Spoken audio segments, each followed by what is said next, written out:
Get out of my father's house. My son's wife pointed at the door with the same cold efficiency she used to sort her spreadsheets.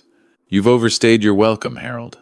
I was 68 years old, standing in the hallway of a home I'd built with my own hands, staring at my son who wouldn't meet my eyes. Then the door to the guest room opened, and my granddaughter stepped out. She was holding an old hockey bag, the blue Reebok one. I'd bought her father when he was 12. She walked right past me, dropped it at my feet, and looked at me with something I'd never seen on her face before. Contempt. There's your stuff, Grandpa, she said flatly. Don't make this harder than it has to be. Then she walked back to her room and closed the door. I was standing in the rain outside my own house 10 minutes later, that hockey bag the only thing I had left. I was certain the two people I loved most in the world had just thrown me away like I was nothing. But I was wrong about everything. And the truth was sitting inside that bag, waiting for me. Before I tell you what I found, I want to ask you something. Has anyone ever acted like they'd given up on you when they were actually fighting for you behind the scenes? Drop yes or no below, because that's exactly what was happening to me. And you'll need to understand that before any of this makes sense. My name is Harold Mackenzie. I'm 68 years old, a retired school principal, and a widower from Calgary, Alberta. My wife Margaret passed 4 years ago, pancreatic cancer, 7 weeks from diagnosis to the end. She was 63. After she was gone, I sold our old place in Mackenzie town and bought a house in Springbank Hill with what was left of our savings and a small life insurance payout. 3 bedrooms, a big yard, a view of the Rockies on clear days. Margaret would have loved it. I told myself that living there was a way of honoring her. 2 years ago, my son Nathan came to me with a problem. His wife Diane had left her position at an accounting firm in Edmonton, and they needed a soft landing while she found work in Calgary. Just a few months, he said. I said, of course. Nathan was my only child. He'd had a hard few years, a divorce from his first wife, raising his daughter Sophie largely on his own until she went to university, and now this career disruption with Diane. I wasn't going to say no. A few months became 6. 6 became 12. 12 became 2 years. In that time, Diane transformed. The careful, polite woman who thanked me for every meal in the first weeks became something else entirely. She made comments about the cost of maintaining the house. She started referring to it as our home. She reorganized the kitchen without asking. She had long phone calls in the study that stopped abruptly when I walked past. And she began working on Nathan. Slowly, the way water shapes rock, Nathan started echoing her phrases. The house is an asset you're not leveraging, Dad. Estate planning makes sense at your stage of life. Diane says a trust structure would protect everyone. The house was worth about $1.3 million at current Calgary prices.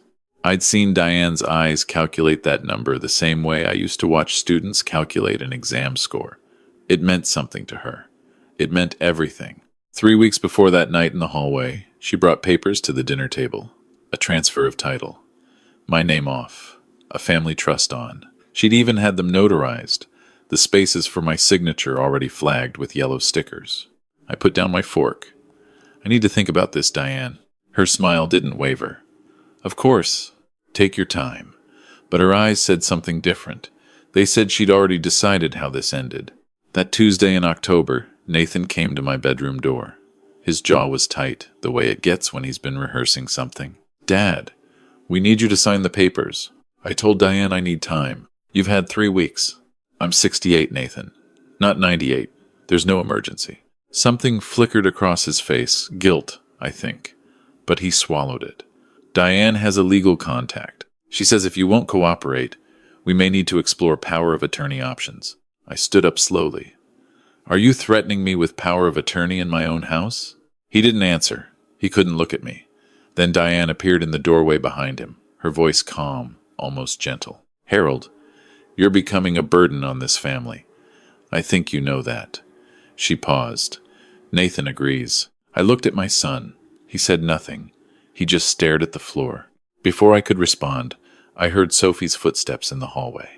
She was in her 2nd year of business at the University of Calgary, lived in student housing nearby.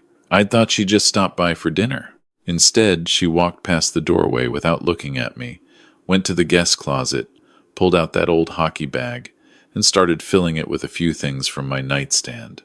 my phone charger, my reading glasses case, a framed photo of Margaret. She carried it to the front hallway and set it at my feet. "There's your stuff, Grandpa.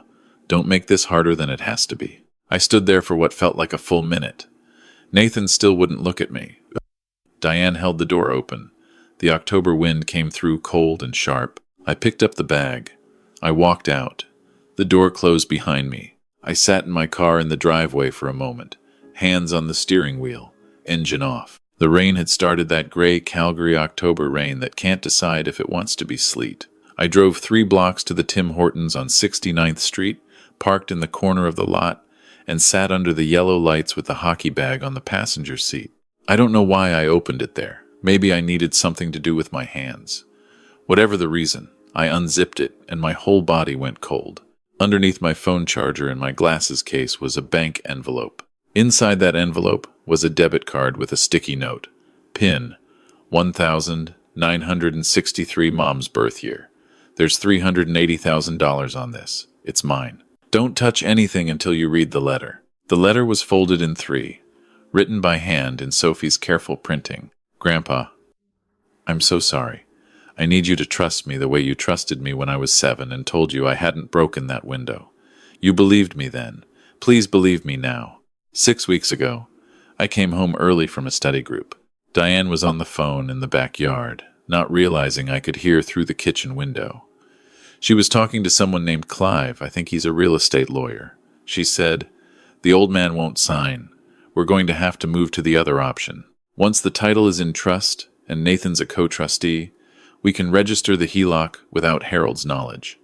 Clive, I need this done before February.' I didn't understand all of it at first, so I started researching. A HELOC. Grandpa, a home equity line of credit. Diane is planning to register an $800,000 line of credit against your house using forged documents. She has someone who can fake your signature. Clive apparently knows how to push it through at the land titles office. Once it's registered, she drains the line and disappears. I found wire transfer confirmations on her laptop when she left it open. She's been moving money to an account in the Cayman Islands for 8 months. There's already $340,000 there. She's been stealing from her employer too, that's why she left Edmonton. They didn't know yet when she moved here. Dad doesn't know any of this. I think she's been slowly convincing him that you're the problem so he won't ask questions when you're gone. I've tried to tell him. He doesn't believe me. He thinks I'm jealous of Diane. I don't have enough proof yet. The wire transfers are circumstantial. I heard the phone call but didn't record it. If I go to the police now, it's my word against hers, and she'll destroy anything she hasn't already hidden. I need her to think she's won. I need her to get reckless. That's why I did what I just did. I'm so sorry. Every word felt like swallowing glass. Go to Aunt Carolyn's in Victoria.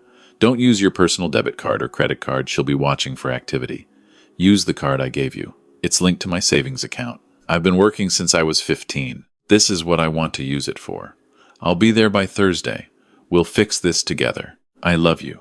Sophie. I read it twice in that parking lot while the rain ran down the windshield. I thought about Margaret, how she always said Sophie was the one in the family with both a spine and a conscience. I thought about Nathan, standing silent while his wife threw his father out the door. Not cruel, I decided, but managed. There's a difference, and it matters. I thought about Diane, who'd sat across from me for 2 years eating my food and calculating my square footage. Then I folded the letter, put it in my jacket pocket, and drove to the Petro-Canada on Stony Trail. I paid cash for a prepaid phone. I left my regular phone in the glove compartment, turned off. I sent one text to Sophie's number from the new phone. I believe you. Drive safe. Then I headed west on the Trans-Canada toward the Rockies, toward the ferry terminal at Tessawasson, toward my sister Carolyn's house in Victoria. Sophie arrived Thursday afternoon. She sat across from me at Carolyn's kitchen table with her laptop open and walked me through everything she'd gathered. The wire transfer records. The correspondence between Diane and Clive Northcott, a real estate lawyer in Calgary who'd been disbarred in Ontario 6 years earlier but was still operating through a numbered company. Screenshots from Diane's cloud storage. Sophie had guessed the password from memory, a combination of Diane's mother's name and a number she used for everything. Bank statements showing deposits into a Cayman company that Diane had registered 18 months ago before she'd even moved to Calgary.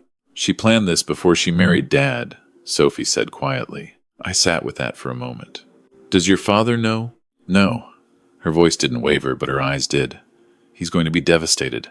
He's also going to feel like an idiot. He trusted the wrong person, Grandpa. That's not the same thing as being an idiot. She was wiser than me at 22. We called Peter Langford that evening, a retired RCMP financial crimes investigator who now consulted for a Calgary law firm. He'd given a speech at my retirement dinner that made Margaret cry.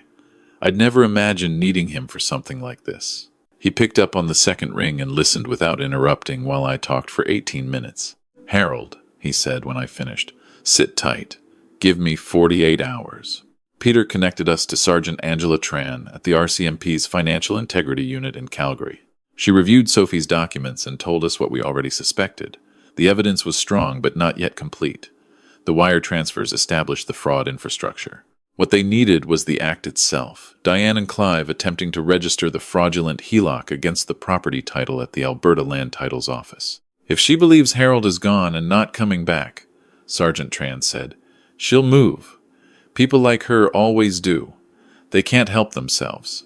So I became a ghost. Sophie returned to Calgary and played her role with a precision that still astonishes me. She told Nathan she felt guilty about what had happened with me. She cried in front of Diane, real tears, she said later, because she was thinking about her own mother. Diane comforted her with the practiced warmth of someone who had learned to appear genuine. Nathan apologized to Sophie for putting her in that position. Nobody apologized to me, but that was exactly right. That was the plan. Peter helped me disappear properly. We flagged my mail with Canada Post. My CPP and pension deposits continued accumulating untouched. Sophie maintained the story. He went to his sister's place. He needs space. You know how he gets. Diane apparently did not look surprised. From Carolyn's back bedroom in Victoria, through Sophie's encrypted messages, I watched everything unfold week by week. In the first week, Diane met Clive Northcott at a coffee shop in Kensington. Sophie's contact, a friend from her business program whose father was a licensed private investigator, photographed them together with a long lens from across the street. Clive brought a folder. Diane signed 3 pages. In the second week, a fraudulent transfer of partial interest in the property was filed at the Land Titles Office. Harold Mackenzie's signature appeared on documents he had never touched. The signature was close, but the loop on the lowercase h was wrong, something only a man who'd spent 30 years reading handwritten assignments would notice. In the third week, Diane registered a numbered Alberta corporation through a registered agent. The Alberta Corporate Registry is publicly searchable. Sophie found it in 20 minutes. Director, Diane Morrow Cole. Registered agent, Clive Northcott. In the fourth week, the $800,000 HELOC was registered against my house. In the fifth week, the first draw, $200,000 wired to the Cayman account. Sergeant Tran called me that evening. We have what we need, Harold. I want to move before she draws again. We almost moved then. But Sophie's message that same night stopped me. Grandpa. I was at the house returning some books from Dad's shelf. I needed an excuse to be there. Diane was on the phone in the study. She didn't hear me come in. She said, Sophie's been asking questions about the corporation. If she figures it out before we're gone, she becomes a problem. Nathan won't do anything he never does. But Sophie is her grandfather's granddaughter. And then she said, let me think about how to handle her. I read that 3 times. Then I called Sergeant Tran back. They're discussing my granddaughter, I said. A brief pause. I'm moving up the timeline. Harold, I need you back in Calgary. Can you be on a morning flight? I was on the 7 a.m. WestJet from Victoria to Calgary. Peter picked me up at the airport and drove me directly to the RCMP detachment on 6th Avenue. We spent 4 hours with Sergeant Tran and her team finalizing the operation. The goal wasn't just to arrest Diane, it was to do it in a way that left no procedural seam for a lawyer to find. No missing warrants, no grounds for dismissal, no quiet guilty plea that buried the whole story before Nathan could finally understand what had been done to his father and nearly done to his daughter. Diane was being recognized at a Calgary Real Estate and Business Excellence dinner that Friday evening, nominated for a Financial Leadership Award in her new consulting role, the one built on stolen money and forged credentials. 150 guests. The event was at the TELUS Convention Center downtown. Peter knew the organizer. 2 RCMP officers attended as anonymous guests. 2 more waited outside at the exits. Sophie and I spent Thursday night going over the evidence binders Peter had assembled. At 11 o'clock, she set down her mug and looked at me. Dad's going to be there Friday night. Diane invited him. She wants him to see her get the award. I know. He's going to be humiliated. He was already humiliated, Sophie. He just didn't know it yet. She was quiet for a moment. Do you forgive him? For not standing up for you? I thought about Nathan at 17, learning to drive in an empty parking lot on a January morning, so earnest and so nervous. I thought about him holding Margaret's hand through the last night of her life, unable to speak because there was nothing left to say. He trusted the wrong person, I said finally. That's not something you need forgiveness for. That's something you need help recovering from. She nodded slowly. Then, I talked to the family law clinic at the university. He can file for separation without a lawyer through the Alberta Court of King's Bench Self-Help Center. I printed the forms. I looked at my granddaughter and thought, Margaret would have adored you. Friday. I wore a dark gray suit I'd last worn to a colleague's retirement dinner the year Margaret got sick. It was a little loose now. Peter and I arrived at the TELUS Convention Center early and waited in the service corridor behind the main ballroom. Through the doors I could hear the event in motion, the clink of glasses, the moderator's amplified voice welcoming the guests. Sophie, seated 2 tables behind Nathan and Diane, sent quiet updates from her phone. Diane in dark green dress. Dad looks tired. Clive Northcott at the bar. Then, a award presenter walking to the stage. Diane's category is 3rd. The applause came. I heard Diane's heels on the hardwood as she crossed to the microphone. Her acceptance speech was polished, something about integrity in practice and building trust with clients. I heard Nathan clap. Peter looked at me. Ready? I nodded. He opened the ballroom door. Sergeant Tran was already positioned near the front. Her voice cut through the fading applause, clear and formal. Diane Morrow-Cole. I'm Sergeant Angela Tran, RCMP Financial Integrity Unit. I have a warrant for your arrest on charges of fraud over $5,000, forgery, identity fraud, and possession of proceeds of crime. Please step down from the stage. Silence. The particular silence of 150 people who have just collectively understood that something has gone very wrong. Then I walked in from the back of the room. I walked the full length of that ballroom slowly. The guests parted without being asked. A few recognized me from the Calgary Herald story Sophie had arranged 2 days earlier, a piece about the fraudulent HELOC registration that had already run online. Those people whispered. The rest simply stared. Diane saw me when I was 20 feet away. Her composure held for a moment, then slipped, then tried to reassemble itself, and couldn't quite manage it. Harold, she said. Just my name. Hello, Diane, I said. Congratulations on the award. Nathan had stood from his table. He was pale, looking between me and Diane like a man watching 2 realities that cannot coexist collide in real time. Dad, we'll talk, I said quietly. Not here. Sergeant Tran completed her formal statement. An officer moved to stand beside Clive Northcott at the bar. He didn't run. He just set his drink down and placed his hands flat on the counter. Diane said, This is a mistake. Whatever you think you have. It's registered at land titles, I said, and with the RCMP, and in the Herald. I paused. You should probably call a lawyer. She was escorted out through the side exit. Northcott followed. Nathan stood in the middle of the ballroom, not moving, and Sophie walked over and took his arm and steered him toward a chair. I watched my son sit down heavily, like all the air had left him at once. I went to him. I sat down across from him and waited while he put his face in his hands. She played me completely, he said at last. She was very good at it. I stood there, Dad. I watched them throw you out of your own house, and I just stood there. Nathan. I waited until he looked at me. She'd been building to that moment for 2 years. You weren't careless. You were targeted. There's a difference. I heard Sophie's phrase come back through my own mouth, and it felt exactly right. We're going to get through this. He cried at that table, in the middle of the ballroom, while the remaining guests quietly found their coats. I let him. Sophie sat next to him and said nothing. Just stayed. The part that followed was the part nobody talks about when they describe justice.